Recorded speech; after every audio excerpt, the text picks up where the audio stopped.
Hello, thanks for joining me. I talk a lot about the higher self, which is the soul, the higher consciousness, the inner being. They're all relatable to the same thing. And then I talk about the ego.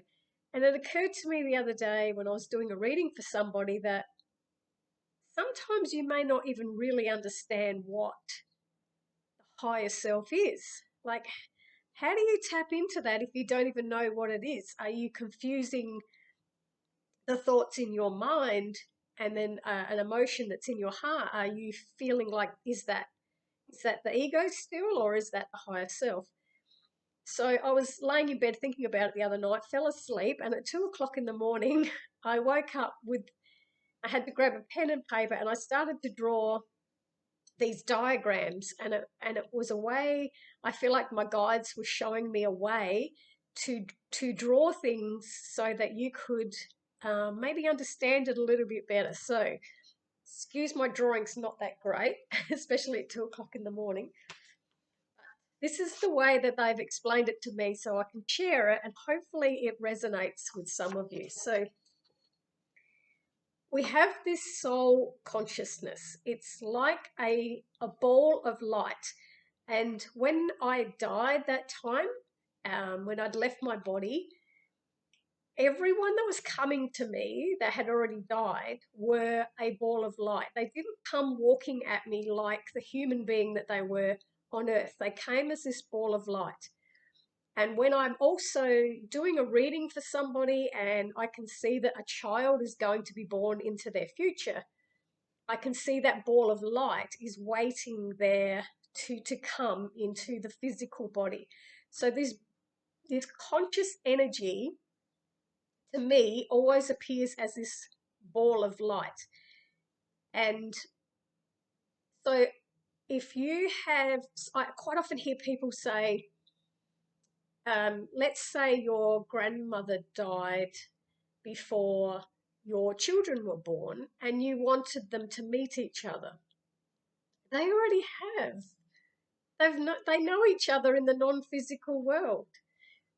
It's like when my mum died, two of my grandchildren were born after my mum had died off this plane.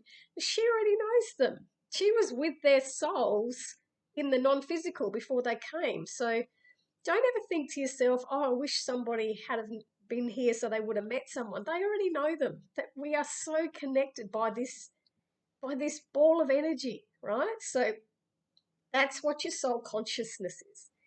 Then we have soul contracts. So this ball of soul energy can have a contract with this one. So they're going to find each other in life because of the contract that they have together.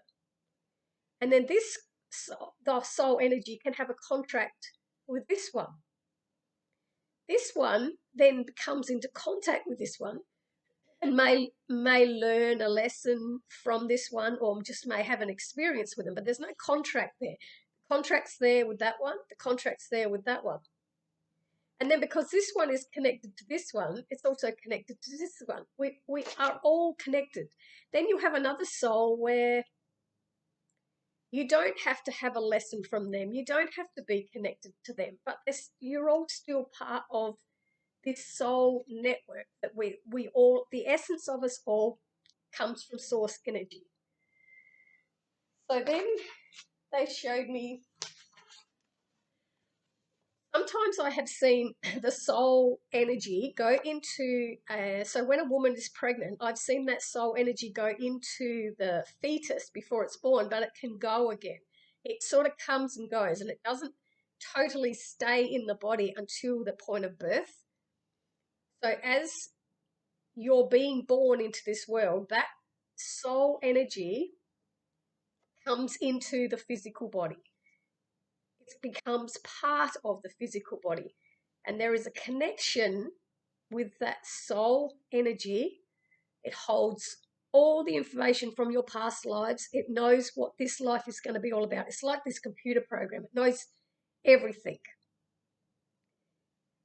It comes from source energy. It is totally full of love, and it is your intuition. and it's connected to your brain.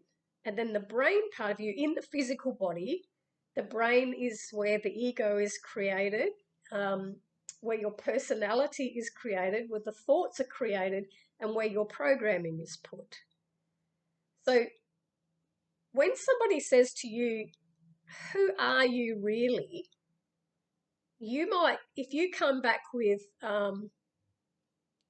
describing, oh, I am a doctor, or I am a nurse, or I am a baker, or I am a kind person, or I am a stubborn person, you're well, like when someone says, who are you really? You're actually describing your personality and the life you've created. You're not describing this. Because who are you really? You are source energy that has come into a physical body to experience life. That's all, that's what you really are. But most people don't think of that's who they really are. They go to the personality of what they've created. Because you, depending on the things that have happened in your life, is how you create your personality. So that they work together. See how there's a cord connected to this inner self, this soul, and the brain. They can work together. But then what happens in life when you're living, especially as children, when they're living purely from their soul energy, they live as part of nature. They just love nature, and they have everything just flows for them. Everything that they need, their needs are always met. They have a loving feeling for themselves, and they just allow experiences to happen. But as you're getting older, and then things start to happen where emotions start to affect you, when you have not been taught how to deal with emotions, and when you start suppressing them, you then start doubting. You start doubting that higher self, and you start ignoring it and using more of your ego brain to protect yourself. So you start, I'm not going to make a decision unless I'm protected here because I don't want to feel something. So then your life starts becoming more like analyzing everything and thinking about everything purely from the ego brain. And this inner higher self, your soul, is still there, but you're not listening to it. You've disconnected that link, and you're not listening to this anymore. You're not going with your intuition. You're going purely by everything's got to be planned out and controlled, which is the ego. And then you'll get people where you have somebody who's still very much living by their higher self, and they see someone down here who's living purely from the ego. And so they decide, I would like to help them to get out of their ego. I want to get them to find their soul again. I want them to find that connection. But when they try to help with their energy, they get blocked because this person has closed themselves off. They've shut down that soul part of them, and everything is just through the ego. And usually that's a narcissistic person is like that. They've disconnected, totally disconnected from their emotions and having to feel anything and having to connect with their soul. And it's usually out of something that's happened to them where they've lost trust in their higher self, and they've lost trust in love. So this person up here is trying to help this person, and they won't let them. And then this person may see another person that's living within their higher being, and they have respect for them. They don't have to, they just sort of journey together and they travel together because they're on the same page. And then you can have another person over here who's also thinking purely from their ego and not from their higher self, but they're wanting to change. So they are looking for people that are living in a higher state of being, and they're trying to get these people to help them. But then again, there can be a block because this person does not want to lower their vibration to meet them at their level. They're waiting for this person to rise up to meet them at their level. And then these two people here are totally on the same wavelength. So sometimes you'll get someone who really, really wants to help somebody and they won't let them. And then you get somebody else that really wants help and this person won't help them. So maybe if this person found this person, that's what life is. You're always looking for the person that is fitting into what you need at that time in your life. It's your soul, your energy and your souls are connecting. So then what happens is when you get totally engrossed in just the ego, everything you're looking at in life is purely through the eyes of ego. So everything you watch on TV, you start believing that that's what life really is. Everything you read on social media, you start comparing your life to what you're reading on social media. When you see society, you start to go along with society because then you feel like you're part of something. Your family beliefs, whatever they've told you is how you think things should be. That's all coming purely from your ego self and your brain, and that's just how you think. Now, this little inner being that is still in there is very, very small, like almost like you've forgotten that it's even in there and you don't even acknowledge it anymore. Every single thought and plan that you have for your day is coming purely from the ego self, the brain, the programmed brain. Everything you're seeing down here is making you think. And you've forgotten there's no connection back to that inner soul. It's still in there, but it's just you're not connecting to it. And then when you're not connected to it and you start thinking purely through the ego, that's when you'll start saying things like, I'm not good enough, I'm not worthy. There's self-judgment, there is judging other people, and there's comparing to others. It's all coming from this ego mind, brains, the mindset from the brain. And in this deep, still inside is this higher self that still loves you. This higher self still loves who you are. This higher self has no judgment for anything you've ever done. And this higher self is your consciousness and your understanding, and understanding. But because you're so busy you're talking to yourself from this place, you've forgotten to talk to yourself from here and say, look, I still love who you are. It doesn't matter if you made a decision, that's all you knew at the time. Like, stop beating yourself up, thinking you're doing things wrong. So how do we get this connection back? Best way is meditation. Because when you're meditating and you're in that state, your ego is asleep. And when your ego is asleep, it allows you to start feeling and understanding everything back through the higher self. That's what meditation does. Like you see things totally different in a meditated state or in a trance type state, in a hypnosis type state, than you do if you're thinking directly from your brain. So the more you meditate, the more you are really, really mindful of the way that you think. So before you go to speak, stop and think about, is this worth me actually saying this? Is it going to be of any value to anybody? Or is it just causing more problems? It's just, really being mindful when you go to speak. So the more you meditate, the bigger this grows again. And the more you start tapping back into it, and then your thoughts start to change. You start to change. And the more your ego goes to sleep, the more conscious you become, and the more peace you start to feel, and the more inner happiness you start to feel. And then you feel inside, because you're feeling happy on the inside, you radiate that out. And then you start drawing in, because you're radiating a frequency that is coming from source. It's not coming from the mind and the ego, it's coming from the source. And that's when you attract wonderful opportunities back to you. And you reconnect.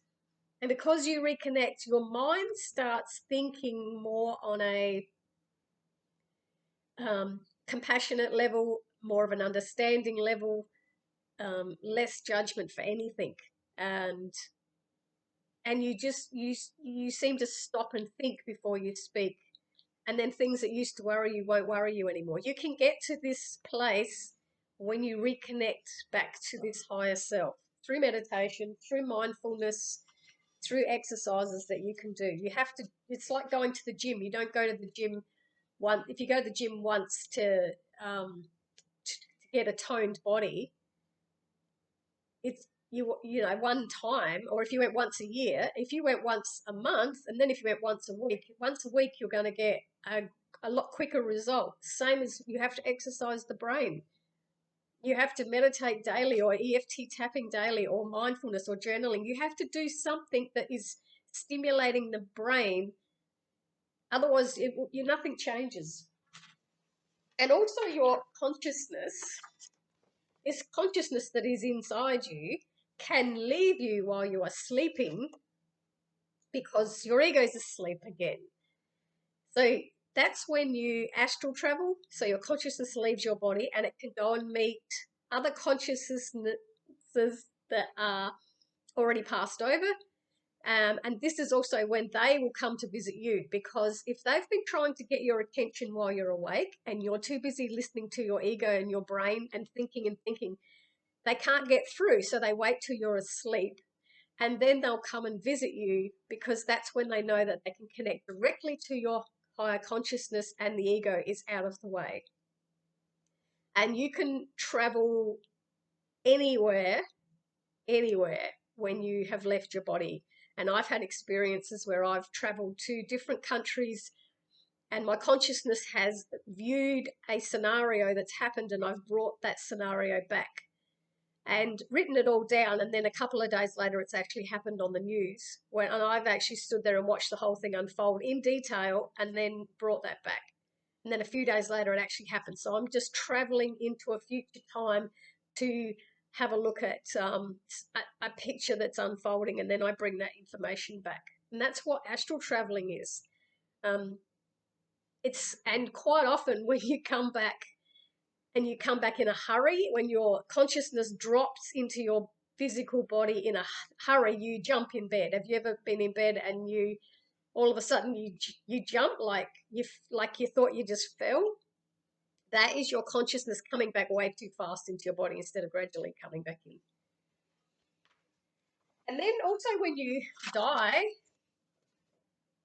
your consciousness leaves your body and it goes back into your soul family where all the other consciousnesses are. I can't say that in a long way.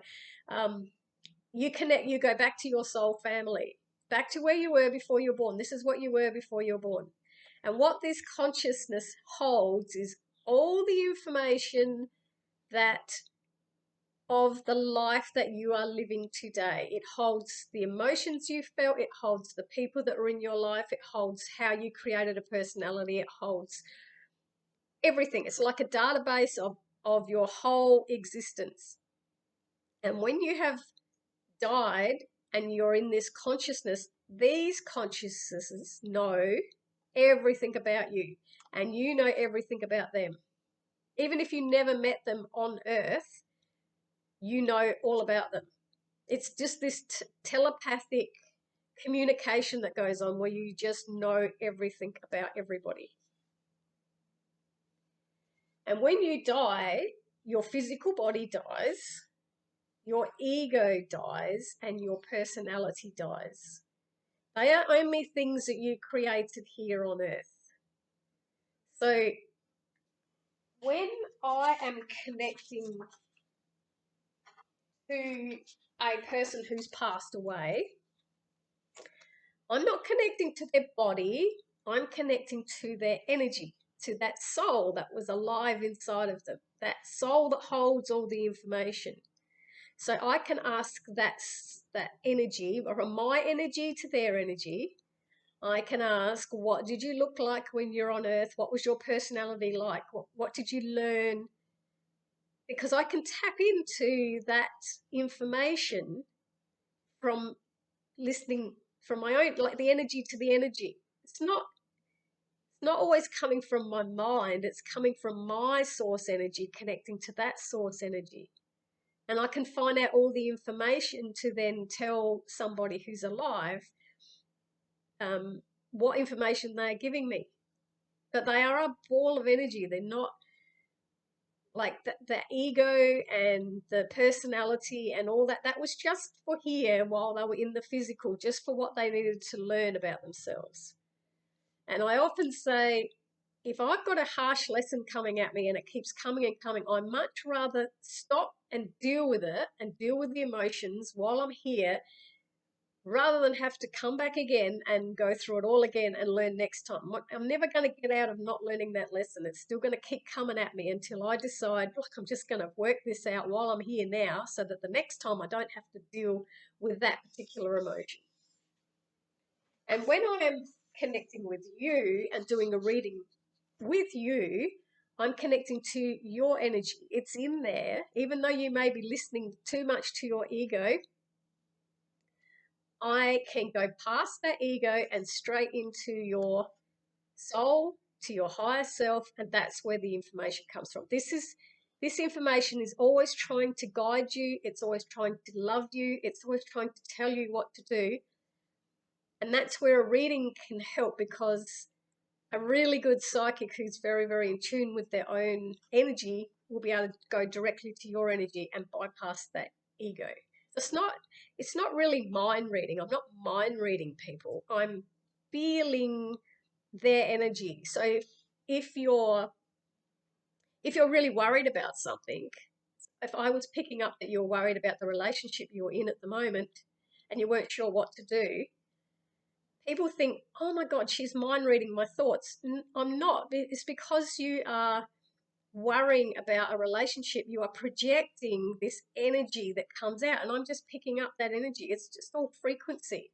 It's like radio signals that keep transmitting, and I'm just decoding what they mean. So I kind of hope that has helped you understand that in there, in all of you, is that higher consciousness that's in there.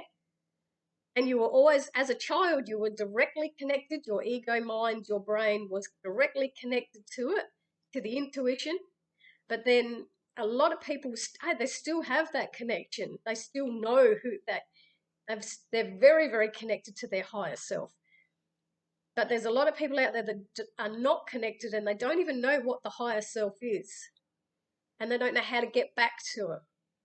And so when you meditate, when you do EFT tapping, when you do journaling, when you do mindful exercises, when you do like any kind of physical exercises where it's just relaxing and you're blending with the energy, that's where you're growing this again. You're expanding your consciousness again, and it expands so far out, it will glow out of you, and people will feel attracted to you to come near you. They walk past you in a shop and they just look at you because you're exuding. They call it your aura, but it's actually your soul. You're so connected to your soul. You're shining it outwardly. And then other people that are really, really closed off, you don't really want to be around them, because you just feel that they are just totally living from their ego. So I hope that helped you understand it a little bit better by looking at the diagrams. And I thank my gods for waking me up at 2 o'clock in the morning to share that with me. Because I know a lot of people they learn a lot more if they see a visual rather than just being told things. So yeah, let me know if that makes sense to you and if it has helped you in any way. And I hope you have a lovely day.